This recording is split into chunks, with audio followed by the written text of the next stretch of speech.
Huawei Watch GT2 Porsche design with a titanium/sapphire glass build launched.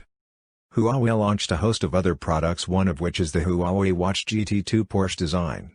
The new smartwatch takes a cue from the Watch GT2, but this time around, it utilizes a more premium all-titanium metal build and sapphire glass screen and equally supports all-weather blood oxygen saturation monitoring. The watch will be sold in Europe for €695. The Huawei Watch GT2 Porsche design is based on the functions of the Watch GT2 Pro. It comes with an enhanced design and is built using more sophisticated materials. The sapphire glass screen has the characteristics of high temperature resistance, good thermal conductivity, high hardness, and infrared transmission.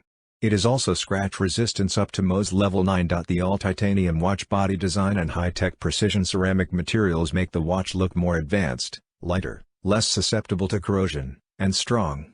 The titanium butterfly buckle of the Watch GT2 Porsche design is a one-piece design.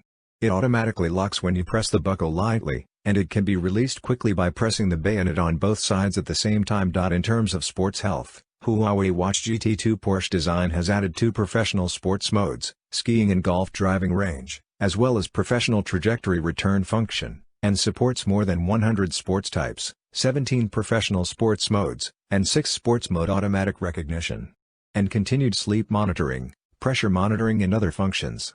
In addition, this product is newly upgraded to TrueSync 4.0 Plus, an all-weather heart rate monitoring technology, with more than 10 types. The Huawei Watch GT2 Porsche design is also the first to support all-weather blood oxygen saturation monitoring. Users can also check their blood oxygen data for multiple periods of the day through the Huawei Sports Health app to better understand their physical condition. Huawei Watch GT2 Porsche design will officially go on sale on November 1st. For more updates, subscribe to Tech News and share this video.